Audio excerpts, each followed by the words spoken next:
will extend to us.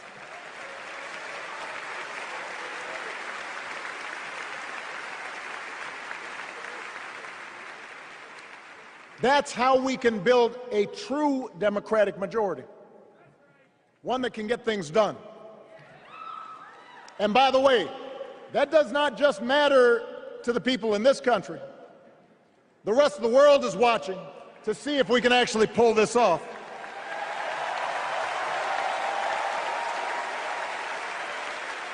No nation, one that includes people that over decades have come from every corner of the globe, one where our allegiances and our community are defined not by race or blood, but by a common creed. And dictators and autocrats feel promoting human rights, protecting the planet from climate change, defending freedom, brokering peace. That's what Kamala Harris believes, and so do most Americans. Don't last. Money, fame, status, likes, other. But here's the good news, Chicago. All across America, I know that anybody has ever loved their mother-in-law any more than I love mine. Mostly it's because she was funny and wise and the least pretentious person I knew. That, and she always defended me with Michelle when I messed up. I'd hide behind her.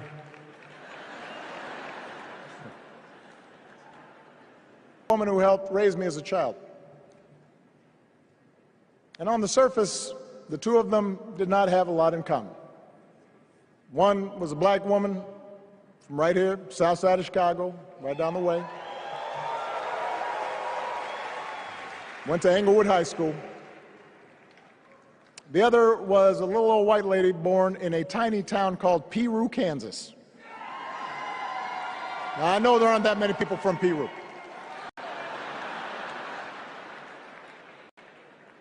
And yet they shared a basic outlook on life. They were strong, smart, resourceful women, full of common sense, who, regardless of the barriers they encountered, and women growing up in the 40s and or complaint, and provided an unshakable foundation of love for their children and their grandchildren. Discrimination and limited opportunity helped build this country. A lot of them toiled every day at jobs just to keep a roof over their family's head. But they knew what was true. They knew what mattered. Things like honesty and integrity, kindness and hard work. They weren't impressed with braggarts or bullies. They didn't think putting other people down lifted you up or made you strong. They didn't spend a lot of time obsessing about what they didn't have. Instead, they appreciated what they did. They found pleasure in simple things. A card game with friends, a good meal, and laughter around the kitchen table. Helping others. And most of all, seeing their children do things and go places that they would have never imagined for themselves.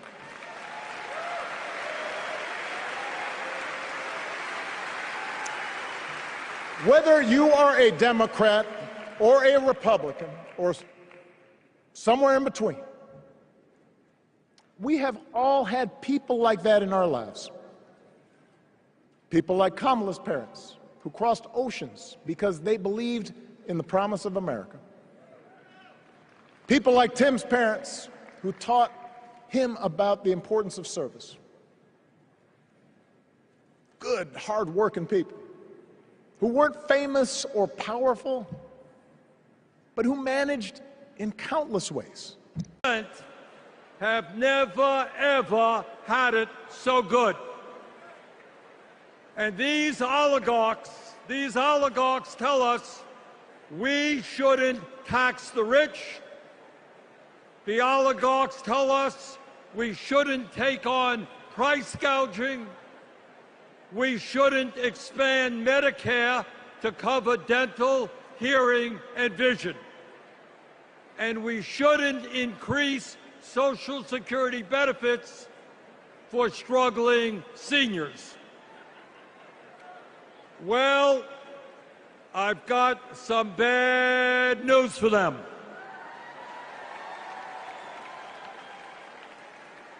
That is precisely what we are going to do.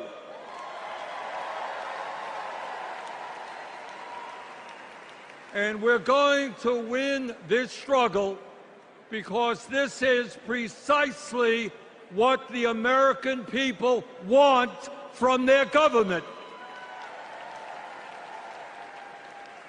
And my friends, at the very top of that to-do list is the need to get big money out of our political process.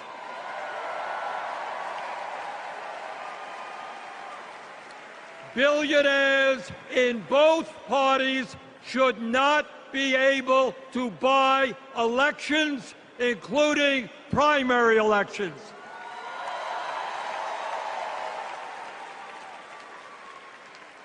For the sake of our democracy, we must overturn the disastrous Citizens United Supreme Court decision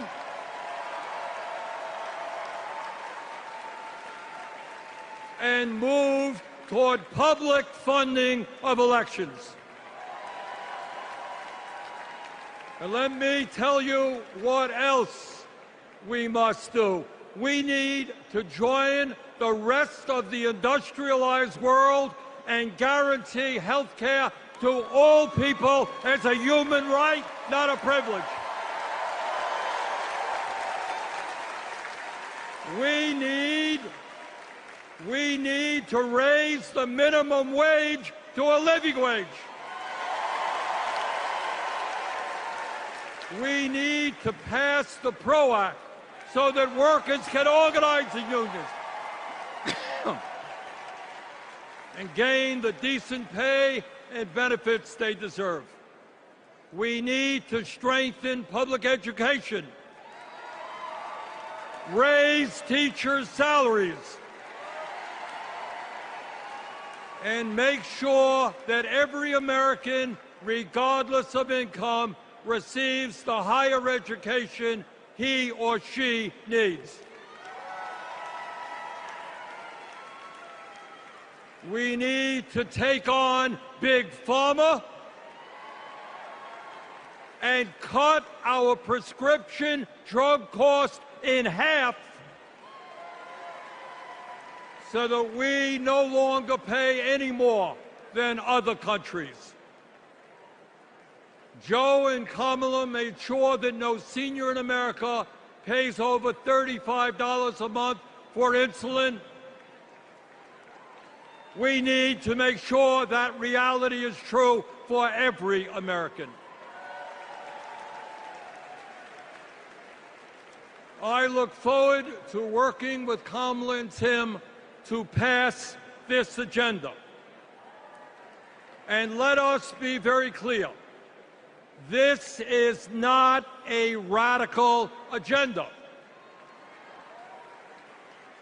But let me tell you what a radical agenda is. And that is Trump's Project 2025.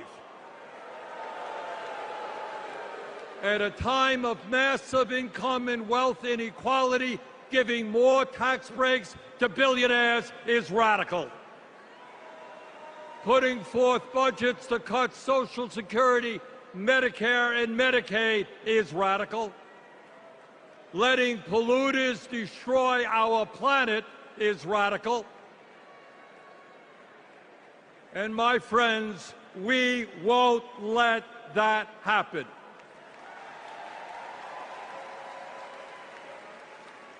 Fellow Americans, in the last 3.5 years, working together, we have accomplished more than any government since FDR. But much, much more remains to be done. We must summon the courage to stand up to wealth and power and deliver justice for people at home and abroad.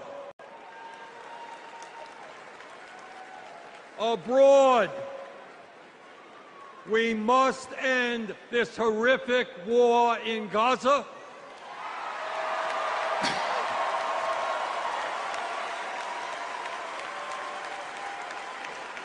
Bring home the hostages and demand an immediate ceasefire.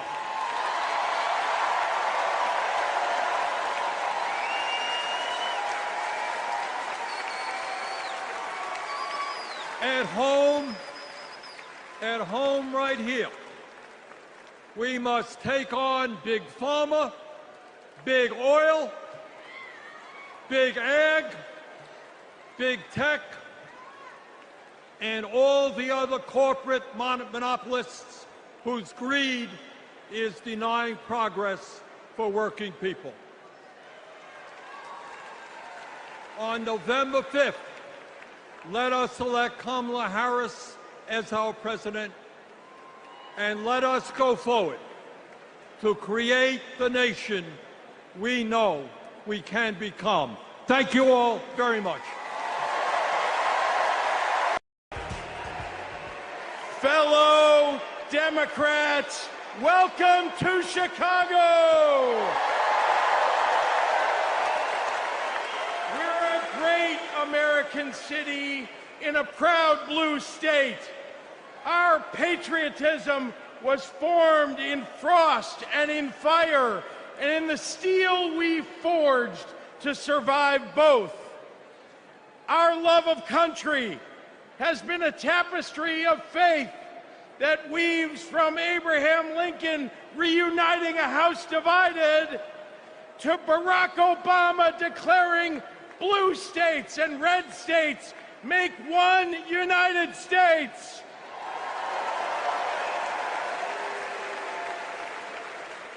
Now, Illinois' presidential pedigree is unmatched. And given that Vice President Kamala Harris spent some of her early life right here, I speak for the entire Illinois delegation when I say we claim her too.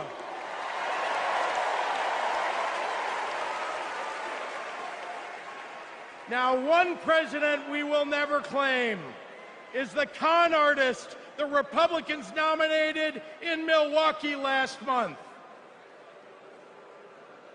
Donald Trump once called Chicago embarrassing.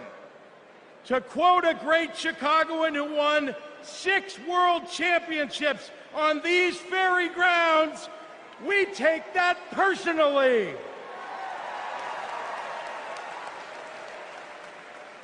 I had to govern for 2 years while Trump was president. Let me tell you what's embarrassing. In Illinois, we passed a massive bill to fix our roads and bridges. When Donald Trump proposed his own plan, he turned right around and called it stupid. We eliminated the grocery tax. Donald hasn't been in a grocery store since his first bankruptcy. Illinois invested in clean energy and the jobs it brings. Donald claimed that windmills in the ocean made the whales a little batty. During COVID, we supported small businesses and jobs. And Donald, well, Donald told us to inject bleach. Donald Trump thinks that we should trust him on the economy because he claims to be very rich. But take it from an actual billionaire.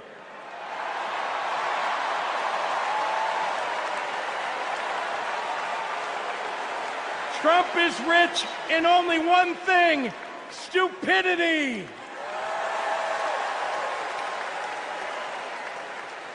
Now, I meet with business leaders all the time, and there's one universal thing they all need: people. They need more workers to fill all the jobs they have. But the anti-freedom, anti-family policies of MAGA Republicans are driving workers away. Here's the thing. Americans don't want to be forced to drive 100 miles to deliver a baby because a draconian abortion law shut down the maternity ward. Americans want the hope of giving birth through IVF, not the fear that it might be taken away. Americans with LGBTQ kids don't want them facing discrimination at school because the state sanctioned it. Americans want to go to their neighborhood grocery store and not have to worry about some random guy open carrying an AR-15.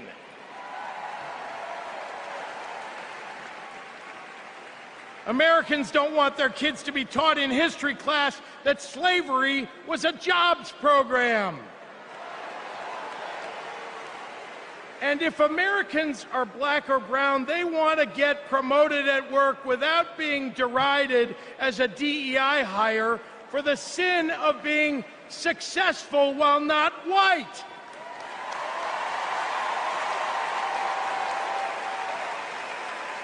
Let's be clear. It's not woke that limits economic growth. It's weird. And these guys aren't just weird, they're dangerous. Democrats are for lower taxes and higher wages, less inflation and more business growth. We just think it's wrong to craft those policies for Elon Musk and not for everyday working people. That includes a secure retirement and good health care. We think the government should help you prosper, not police who you're sleeping with. More than anything, Democrats want economic policies that are kind, not cruel. But Trump chooses cruelty every time. After all, everything he's achieved in his own life has been by hurting someone else. Kamala Harris and Tim Walz, well, they've spent their lives lifting people up, not pushing them down. They know that a White House that leads with kindness looks at someone who is struggling and sees not what they might cost society, but what they might create for it. Americans want policies that give every American a chance to make it to the middle class. They want to grow small businesses, and Democrats want to cut taxes for everyday people. More than anything, Kamala Harris and Tim Walz want a country where we can all live with a little serenity. The serenity that comes with a balanced checkbook, an affordable grocery bill, and a housing market that has room for everyone. And if there's one thing I know about Donald Trump, he's not bringing anyone any kind of serenity. We have a choice, America, between the man who left our country a total mess and the woman who has spent 4 years cleaning it up.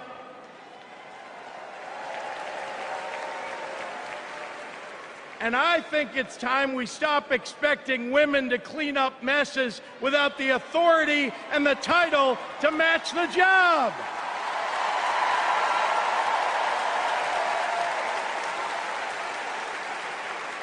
Vice President was a good title for Kamala Harris, but you know an even better one?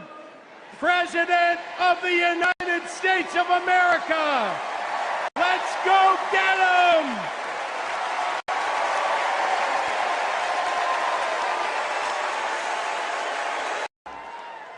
I guess he didn't want me to give this speech. He just... Thank you. Thank you so much. Hello. Thank you. Hello to my big, beautiful, blended family up there. I love you so much. Aren't you proud of Cole? Wow. And a special shout out to my mother. I see you. My mother is the only person in the whole world who thinks Kamala is the lucky one for marrying me. And to Kamala, who, well, we just saw where she is. She's out on the trail, listening to and talking with voters. Honey, I can't wait for you to come back to Chicago because we're having a great time here.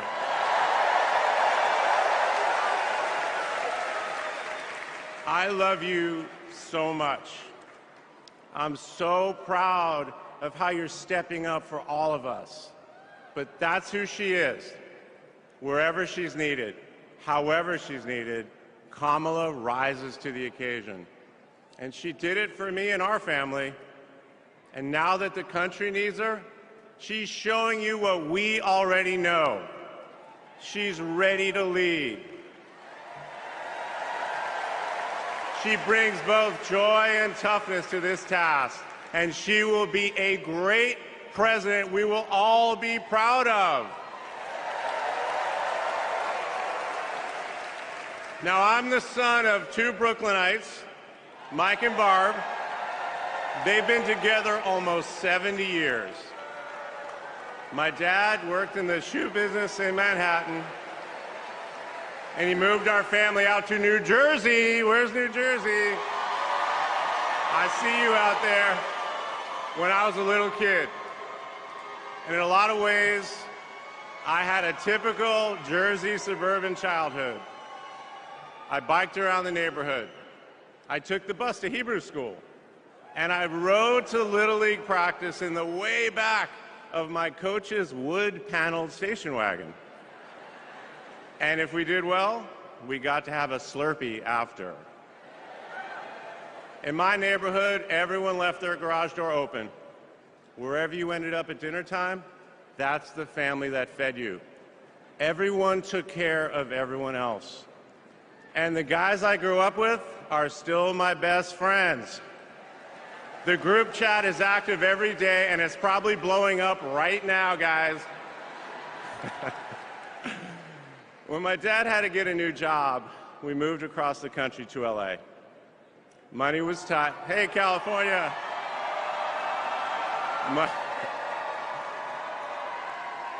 Money was tight, so I worked at McDonald's in high school for some extra cash. Not only was I Employee of the Month, but I still have the framed picture, which you just saw, and there was a ring, golden arches and all. And then I waited tables, parked cars. I was working full-time so I could afford to go to college part-time. And thanks to partial scholarships, student loans, and a little help from my dad, I got myself through law school. And I got my first job as a lawyer, which is also where I met the guys in my fantasy football league. And a lot has changed in our lives since the early 90s, but my team name is still Nirvana. Yes, after the band. I worked hard, and I love being a lawyer. And by the way, I still get to be part of the profession by teaching students at Georgetown Law School. I got married, became a dad to Cole and Ella. Unfortunately, I went through a divorce, but eventually started worrying about how I would make it all work. And that's when something unexpected happened. In 2013, I walked into a contentious client meeting. We worked through the issue, And by the end of the meeting, the now happy client offered to set me up on a blind date, which is how I got Kamala Harris's phone number. Now, for generations, people have debated when to call the person you're being set up with. And never in history has anyone suggested 8:30 a.m. And yet, that's when I dialed. I got Kamala's voicemail, and I just started rambling. Hey, it's Doug. I'm on my way to an early meeting. Again, it's Doug. I remember I was trying to grab the words out of the air and just put them back in my mouth. And for what seemed like far too many minutes, I hung up. By the way, Kamala saved that voicemail, and she makes me listen to it on every anniversary. But that message wasn't the only unusual thing about that day. Now, Kamala, who normally would have been working hard at her office, just happened to be waiting at her apartment for a contractor to do some work on her kitchen. I was eating at my desk, which was not a regular occurrence for a busy lawyer like me who appreciated a good business lunch. But that's when she called me back. And we talked for an hour, and we laughed. Well, you know that laugh. I love that laugh.